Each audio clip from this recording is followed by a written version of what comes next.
Hi, everyone. Thanks so much for checking out my show, Coin Stories, where I get to hear from the leading voices in Bitcoin, financial markets and investing, political structures, philosophy, and more.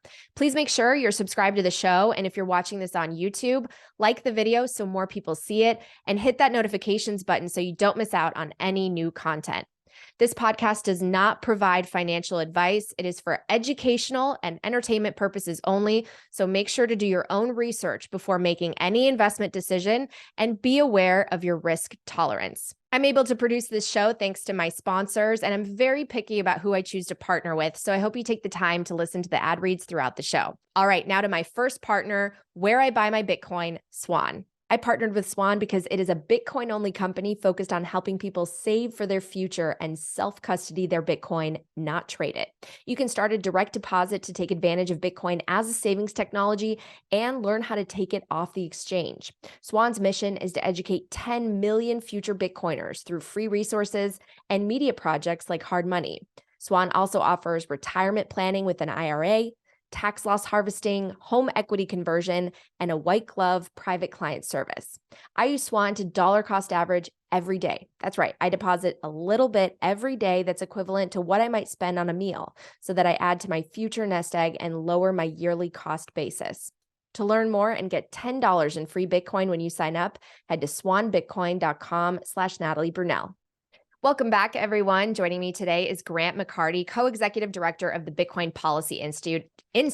And Grant, I'm so excited to talk to you because we are headed to Washington, D.C. to try to orange pill people on Capitol Hill, which is so important because I think we're in the then they fight you phase, right? And so we really need to educate our policymakers about Bitcoin and dispel the FUD that's in the New York Times, the FUD that's pretty much in every mainstream news outlet. So Grant, thanks so much for joining me. Thank you for having me, Natalie. Just excited to have you involved at the event. This is like a prime time to do this, right? You think about the time period we're in. It's 2023. We're before an election year. We're in a split Congress. The naive but hopeful part of me is thinking this is the time when education can actually make a difference, and a time when people are willing to listen. Because 12 months from now, all people are going to be focused on is getting reelected. And at that point, they're not necessarily going to be listening to a bunch of new ideas. But this is the time when I really think we can make a difference. I really am so excited to go to Washington. I think this is really an important mission. But first, I want to hear a little bit more about your backstory, just for folks that are not familiar with the Bitcoin Policy Institute, maybe haven't heard from you before. Tell us a little bit about your backstory and how you got into Bitcoin. Sure. I won't, take up too much of your time here, but my Bitcoin interest, my Bitcoin story is pretty simple. Um, in terms of first time actually buying Bitcoin, I think like a lot of people, I was doing something pretty stupid. It was just kind of like an idiot high schooler who found out about this really fascinating thing, the dark web, and was too poor to like buy an HBO account.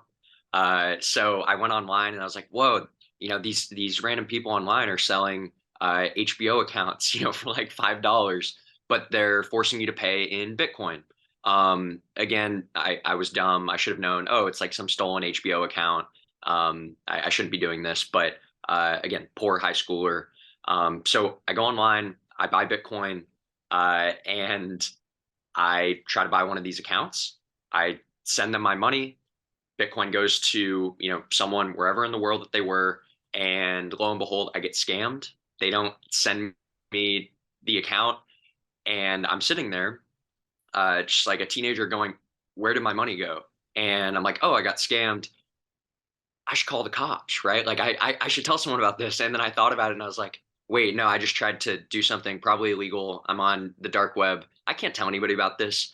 And I was enamored from there, right? I was thinking about like, what is this magic internet money that I just used? How in the world does it work?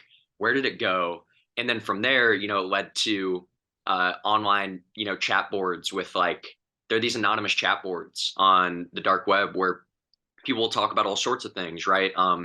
And end up talking to people who claim like, they live in China and they're bypassing their paywall. They're political dissidents. There are repositories for journalists to access resources. And so Bitcoin was like this first step that actually led me down this broader path of, realizing the world is so much bigger than the United States. The world looks so much different than the United States in many ways, and there's so many people living a vastly different life with vastly different freedoms.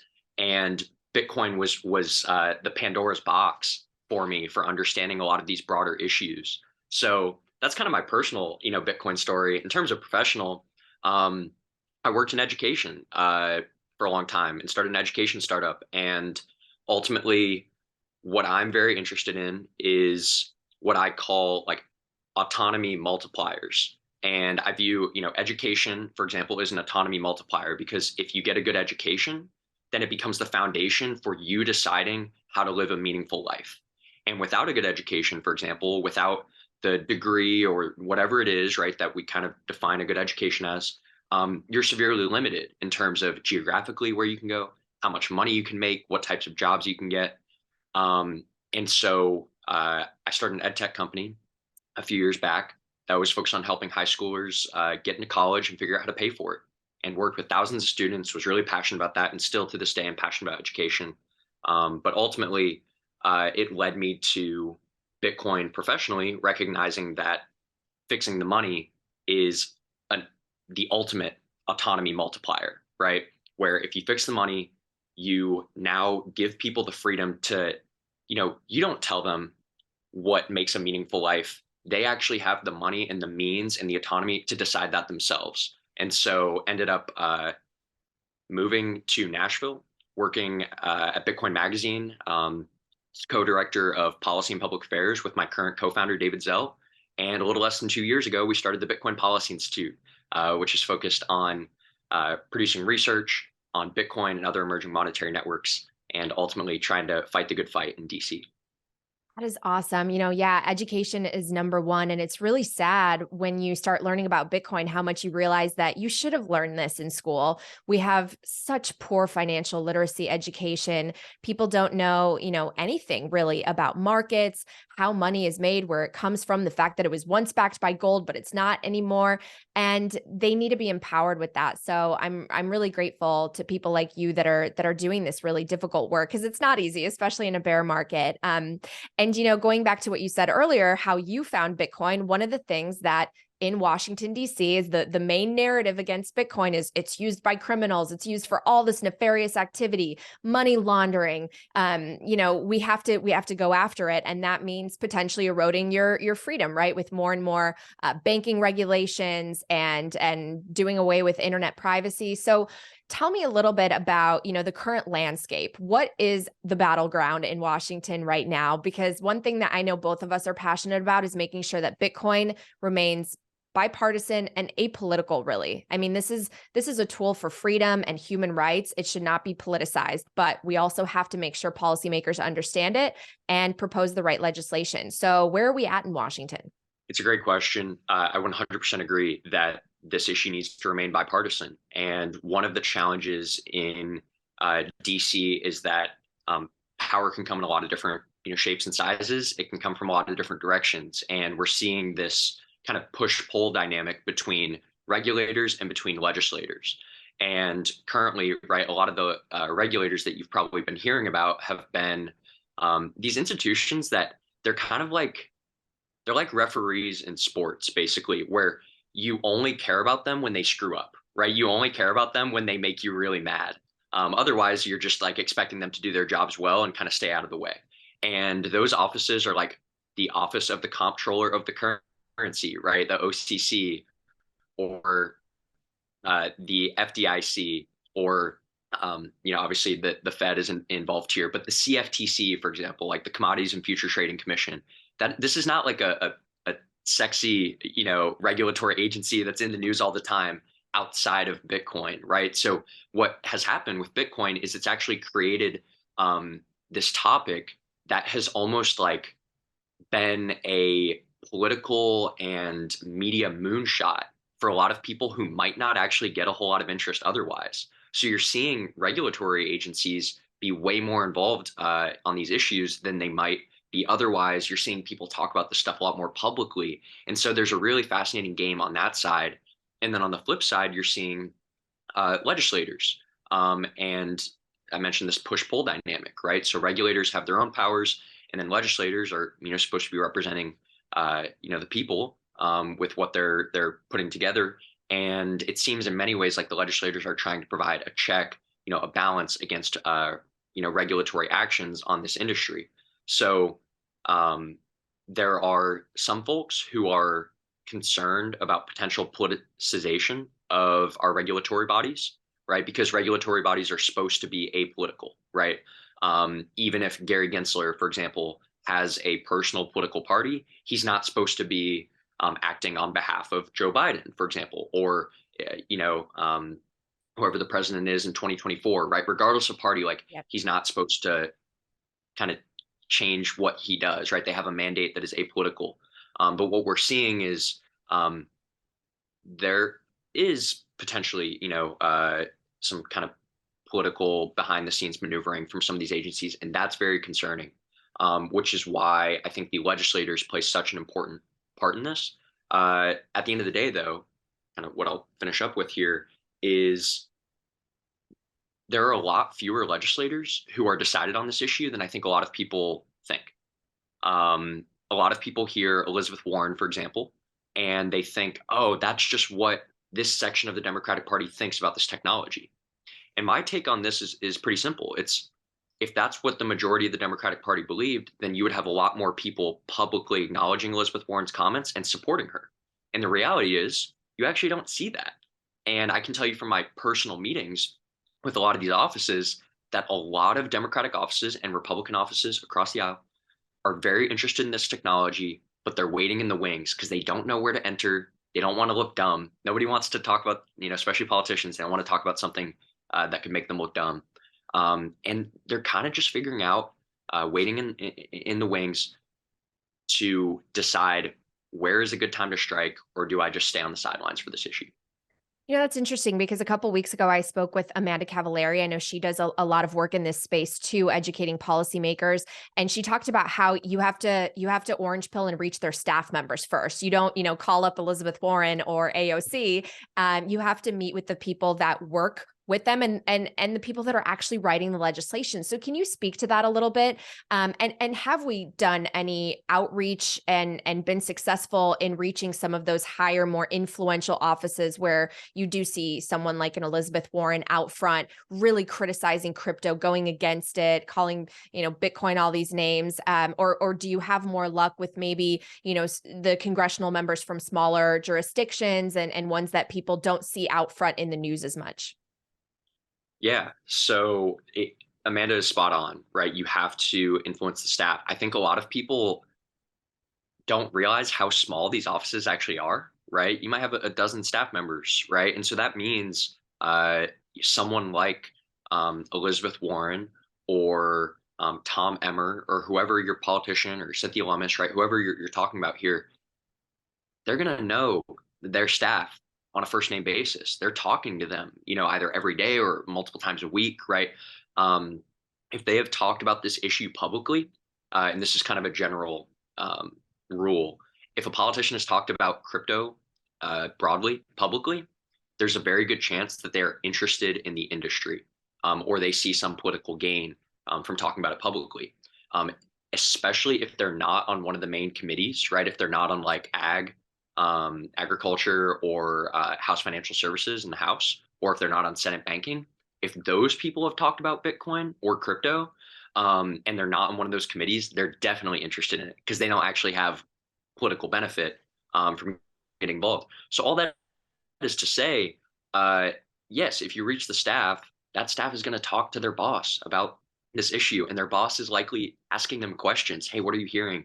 What about this bill? What about this thing in the news? Right? Like, I think these politicians are a lot more interested in this stuff than people would think. Because again, they see the potential, they just don't know enough about it, so they want to learn more. In terms of inroads with various offices, I think a lot of people would be very surprised um, by the offices that we're able to get meetings with. Again, this is not as partisan as it might seem uh, sometimes out in public, right? Because yes, there has been a propensity at this point, especially post FTX, for Democrats publicly to back off on these issues. And, Republicans largely have kind of maintained many of their stances and continue to speak publicly on this, right? Some of, the quote unquote potential champions that you might have thought would come out of the woodwork 6 months ago on the Democratic Party have not done so. That said, it doesn't mean we're not meeting with them behind the scenes. And I think this is just an um, interesting opportunity to discuss like what real influence looks like and how you gain trust and how you maintain real influence. It's not necessarily by like taking pictures with a Congress member or a staff member after you've taken a meeting with them, because a lot of these people actually don't want this to be public. A lot of these people want to be able to take the meeting with you, learn more, but not risk something coming out, which I think is really interesting. I mean, it's just so surprising that you say that though, Grant, because I'm just thinking about all the images we saw, as far back as a year and a half ago of SBF with all these big folks. I mean, it seemed like he had made such headway. He was having, meetings in the Oval Office, and yet it sounds like they don't want to be seen necessarily with Bitcoin advocates who are trying to educate them. I don't understand. It's definitely taken a toxic turn. I think the crypto industry broadly, and unfortunately, I think there are elements of Bitcoin specifically because of the energy usage where there are offices that have turned it in their own minds into a partisan issue, right? They hear the energy use. And I actually had one office specifically. This is a pretty far left office politically who has not spoken about this issue publicly, who again is one of those offices that you might be very surprised is actually open to this technology.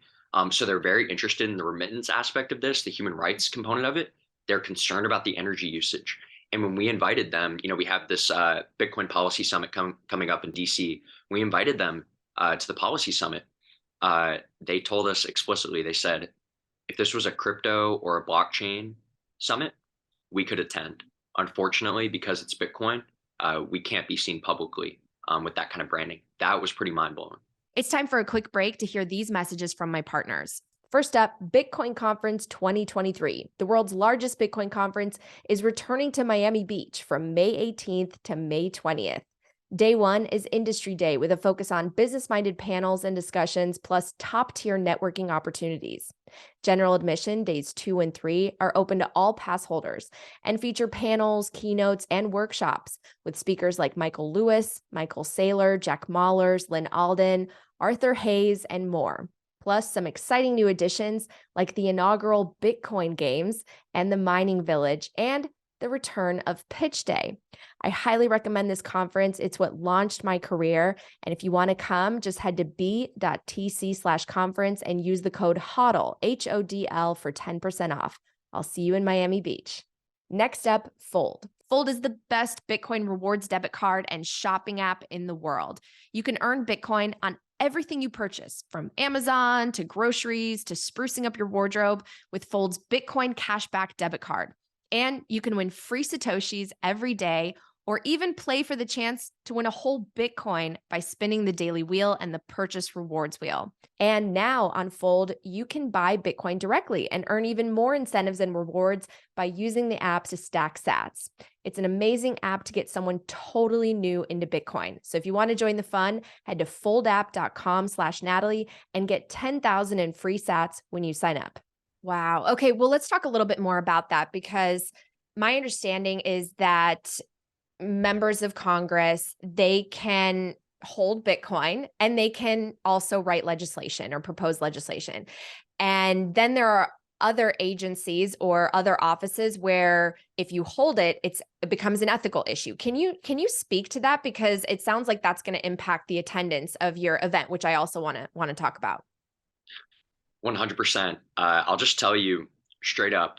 About a month ago, we had some folks from the Treasury actually reach out asking to attend our Bitcoin Policy Summit. And they told us, they're like, we're Bitcoiners, we own Bitcoin, we're super excited to attend this event. Unfortunately, because we own Bitcoin, we can't, work on specific issues regarding Bitcoin within our office, but like we're excited to attend your event. And they're like interested in orange pilling, some folks within their office. And then I end up getting an email actually earlier this week from these same people, and they tell me, "Hey Grant, I'm so sorry to tell you, but we actually spoke with our ethics committee, and not only do we have to recuse ourselves from working on any sort of crypto related issues because we own Bitcoin within Treasury, but we can't even attend your event because they're concerned that that would constitute us acting in our official capacity at Treasury if we showed up to your event." And so, by the way, these people, they work at OFAC, right, which is the part of Treasury that actually issued the sanctions on Tornado Cash. So these are the type of people we would want working on those issues in the most important offices, and they literally can't because of ethics issues. And so what I realized is we're in this kind of insane situation where if someone believes in Bitcoin and they believe in it enough to buy it, they can't even work on the issues if they're at certain regulatory agencies. And so we're in a catch-22 as an educational organization where you want to orange pill people in DC, you want to orange pill folks in Treasury, but if you orange pill them like too well and you get them to buy this stuff because they believe in it, then they have to recuse themselves from working on it. So what I realized is that ultimately, legislation and legislators, because their, kind of ethical responsibilities are slightly different because the rules in Congress are slightly different, we have more leeway there. And there's actually more opportunity to make a difference with some of these legislators because, for example, Cynthia Lummis, she owns Bitcoin. She can write legislation around Bitcoin in the same way that, like it or not, a lot of people hate that Congress people are able to like buy stocks and things like that. But I think it's kind of the same principle where at the end of the day, if you're not allowing anybody who believes in a company or a stock or a technology to work on that issue, then you end up with a completely one-sided view within whatever body you're talking about. And right now in Treasury, for example, it seems like there's a pretty one-sided view of people who are working on this issue who just view it as a national security threat with almost no benefit. That whole conversation just makes me think of those revelations of the stock portfolios of congressional members. They outperform the S&P 500, and it's both sides. It's both Republicans and Democrats, and it's like, wow, our system is really messed up, and yet so many of them don't have a public stance at all on Bitcoin or are so against it, and yet it's look, I don't know for sure, but how do you outperform all of these portfolios? And you'll never get inside information on Bitcoin. There's no board, there's no CEO, there's no one that could give you an unfair advantage. That's really interesting. Well, tell us about this summit. Who's going to be there? It's the first of its kind, right? We're bringing together hundreds of people in Washington, D.C., hopefully educating them on this technology network so that they make the right decision and dispelling those myths right now about that are so focused on energy and saying that proof of stake good, proof of work bad. And we really want to hone in on that conversation. Yeah. So this conference that we're throwing, it's the Bitcoin Policy Summit on April 26th, the Wednesday. Funny enough, it's actually on the first day of consensus. And this is kind of an interesting, little thing because this is a Bitcoin only conference. This isn't a crypto conference. This isn't a Web3 conference. It's not a blockchain conference. This is about Bitcoin. It's about Bitcoin's policy implications in the United States. And everybody who is there, it's going to be a couple hundred people in Washington, think tanks, lobbyists, folks from the White House, the current administration, folks on the PAC side, Bitcoin advocates. You kind of go down the list, folks from regulatory agencies, CFTC, SEC. Everybody who is there is going to be spending the whole day talking about Bitcoin and Bitcoin only, right?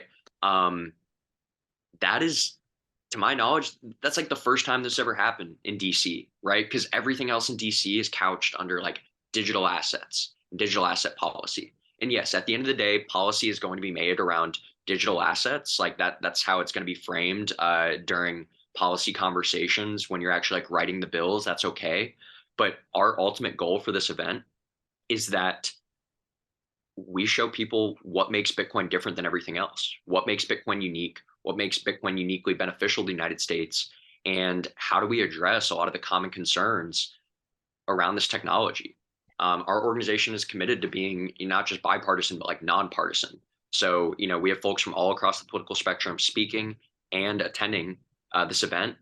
And what I think is most unique about this event is just the attendance, in terms of most people who are at this event are not going to be Bitcoiners. Most people at this event are, in many ways, actually going to be like pretty skeptical of the industry, or maybe like Bitcoin curious. And we did that on purpose because this is an invite only event, behind closed doors kind of thing. We're going to be live streaming the panels so you can see the conversations that are being had on stage. But what we really wanted to do, and pardon the phrasing, but we want to provide like, a safe space for people in DC to go and talk about these issues that they're interested in without feeling like, oh, there's a camera on me, or am I going to be caught with the wrong person or seen with the wrong person. And so we wanted to provide an opportunity, almost like a kind of big working group, where people can go in, talk about these issues, talk about, Bitcoin with people like you, with people like Troy Cross or Margot Pies, like our BPI fellows, academics, policy wonks, and dig into this stuff in a really meaningful way. This is the first time that we've done something like this. This is the first time that, to my knowledge, again, this has happened in DC. So I'm incredibly, incredibly excited about it. And final thing, I do think we're going to have one or two folks from Treasury who, kind of go against their ethical responsibilities. And I think they'll just come in and not, tell people where they work, but they'll be there. Wow. Yeah. I mean, I think this is so, so important. And, I'm really looking forward also to the opportunity of sort of distinguishing between Bitcoin, the token, which I see as the savings vehicle that allows us to plan for our future and lower our time preference and have, a store of value similar to real estate, but in a digital way. It dematerializes property. But then also Bitcoin, the network, where as we move into this world of AI and cyber warfare, we have a network that is impervious to any hacking. It has operated flawlessly for 14 years. China can't take this thing down. Russia can't take this thing down. No adversarial nation can take this thing down. And it empowers anyone to securely transfer value and through cryptography to verify data. I mean, that's going to be so important going forward. And Bitcoin is the only blockchain that we can trust. So, I just think that, especially today in the US, given the conversations that are happening about these macro issues, our debt, the US dollar and the status, and other countries, changing their FX reserves from US treasuries, now is the time that we really need to have these discussions, because this technology network is so powerful, so bulletproof, and the US should dominate it. Don't you think? It's time for a quick break to hear these messages from my partners. First up, CrowdHealth, a Bitcoin alternative to health insurance. Health insurance costs can be sky high today, and you essentially send money every month to a massive corporation, the health insurance black hole, as I call it. And if you don't need any health care, you never see that money again, right? But if you do need to go to a doctor, you end up having to pay even more out of pocket, especially if you end up as one of the 20% of claims on average that aren't covered. With CrowdHealth, you pay a small monthly fee that goes into an account that you actually accrue over time and is yours to use or keep if you ever leave. You can even save that money in Bitcoin. CrowdHealth is all about community, and the community crowdfunds everyone's healthcare. So if something does happen or you have a doctor visit, CrowdHealth will negotiate down the medical bill much lower than what insurance would be, and then the community helps you cover it. And in return, you help others cover their needs. For more information, you can head to joincrowdhealth.com/Natalie. And if you use promo code Natalie, you get 6 months for $99. 100%. And you hit at the core of BPI's, Bitcoin Policy Institute's thesis, and the thesis of this conference, which is Bitcoin is good for US interests. Mm-hmm. And it's that simple, right? We're not saying that Bitcoin is perfect. We're not saying that, and you might believe that, but, and I think Bitcoin rocks, but like, we don't need people in DC to believe that everything about Bitcoin is the greatest thing, since sliced bread. We just need them to believe that the benefits to the US outweigh the risks. And it's that simple, right? So moving the needle is actually, it's not as much as like, you actually don't need everybody to go down the rabbit hole. in order to get the best Bitcoin policy outcomes. Because Hmm. when you think about what Bitcoin needs, Bitcoin doesn't actually need a ton of like pro Bitcoin legislation. What it needs is people to keep their hands off of it. And so as long as you convince people that this technology is worth preserving, that we shouldn't, tamp down on it before we know, what it can really become. Because even if you're the biggest believer in Bitcoin, I think, in Bitcoin today, you love what Bitcoin looks like today. I think even you have to admit that we've just scratched the surface of what this technology can do, what it can be, what it can mean to people in the US, and what it can mean to people around the world. And so um, that is like the core focus of this event. And I think we're also trying to do, a couple other things. So one is like Bitcoin is good for the US and we shouldn't kill it, right? So that's number one takeaway that we want people to uh, get. The second one is, again, differentiating Bitcoin from everything else out there. I think, to your point, talking about Bitcoin, the monetary asset, and Bitcoin, the protocol, as separate but equally important conversations, is something that we want people to take away from this conference. I think there's been this propensity to loop all of crypto together and just loop it all into one. And the thing that I continually come back to is like, crypto is not a monolith, right? There's Bitcoin, there's DeFi, there are stable coins, there are meme tokens like Shiba Inu, there are exchange tokens, and all of those are different things. And they're different tools that serve different purposes. And that's where I really hope we can kind of instill that framing that these are tools and tools can be used for good and they can be used for bad. Depending on how we use them, it can be very good for our country. And with that goes kind of the framing that like a lot of these other crypto tokens and these crypto companies, they're essentially the next generation of like Silicon Valley. And one thing that personally kind of irks me is as much as I love the lean startup methodology, build fast, break things, find product market fit, all of that's awesome, right? Come from the startup world. I love that. Don't get me wrong. I think when you're talking about building like a global monetary network, you shouldn't be trying to build fast and break things. In fact, uh, Bitcoin is all about kind of taking your time and winning out because in some ways, like worse is better, right? If you haven't read that article, it's a really fascinating article. Just look up worse is better Bitcoin. It basically just talks about like these properties, of Bitcoin that might seem simple on the surface are actually what's going to make it last in the long run. And so I think we really want to nail that down and let people know, yeah, there's cool tech out there. There's really interesting stuff. But look at Solana, for example, right? You mentioned how stable Bitcoin has been, right? Bitcoin's gone on what over a decade of consistent uptime, right? Solana, broke multiple times within a couple month period, and it's like you just can't have that when you're talking about trillions of dollars in global value. You just can't. Yeah, I try to have patience and remember what it was like when I was first learning about this space because it is, it is frustrating when you hear people say, well, like blockchain, yes, but not Bitcoin. And it's like, oh, you Yep. just haven't, you haven't gone deep enough. It's okay.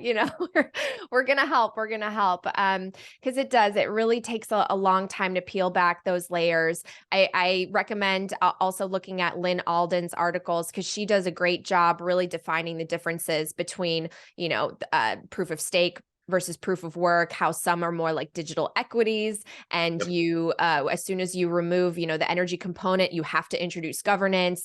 And so you lose the properties of money that make Bitcoin so great. And you don't have that immaculate conception that with any other coin. And so it's not, it's more vulnerable to potentially being controlled. And many of these had the ICOs and pre-mints, and there's someone behind a lot of these, just like there was with SBF, just printing his magical token and then, using it as collateral. I mean, this space is really the wild, wild west. And so it's really important to have this type of event. Grant, thank you so much for joining me and for putting this on with David and the Bitcoin Policy Institute.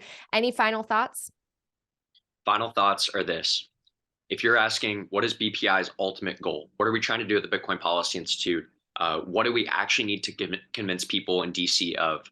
At the end of the day, it really comes down to this. If we can convince people in DC that they can't turn off Bitcoin, because right now there's this understanding or there's this heuristic that people in their mind have of like, oh, if we don't like something in the US, we can just ban it. Look at the Restrict Act, look at TikTok, right? We have this idea, the US, we're so powerful. If we don't like something and we don't like how it's being used or we can't control it, we can just get rid of it. What we need to get people to realize is Bitcoin doesn't work like that. And even if you tax mining, even if you ban mining, it's going to go somewhere else, right? There's still going to be users of Bitcoin no matter what we do here in the US. And there are going to be countries and likely adversaries that prey on the fact that the US is not embracing this technology and end up embracing it themselves and using it as a global geostrategic benefit to them, and lead to adverse effects for us. So if we can convince people, or not even convince, just show them, because it's true, it's not even an argument, it's just objectively true, you can't kill Bitcoin, then that allows them to shift their framing from, oh, do I ban it or do I not ban it, to, oh, this thing exists no matter what I do, so now let's figure out how to harness it, rather than push it away. So that's what we're trying to do.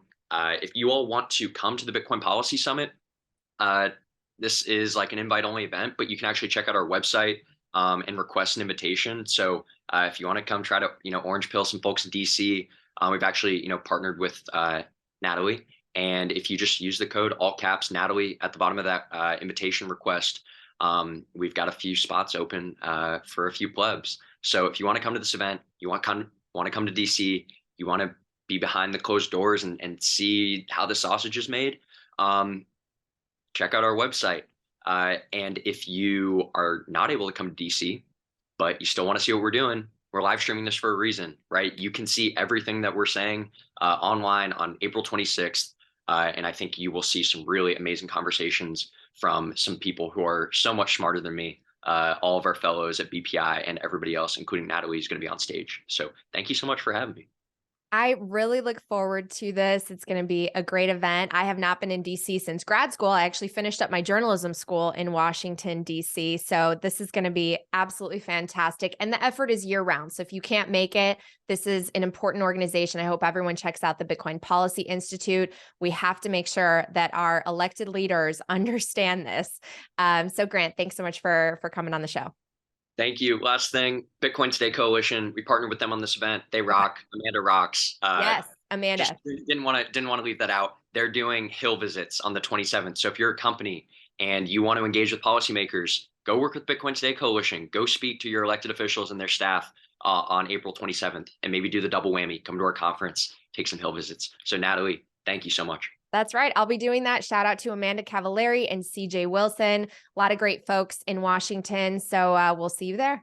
Thank you so much for checking out this episode of Coin Stories. Again, hit like on the video and make sure that you have those notifications on so you don't miss out on any new episodes. And I would love to hear from you. If you have suggestions, feedback, guest requests, please email me at natalie@talkingbitcoin.com. Thanks so much.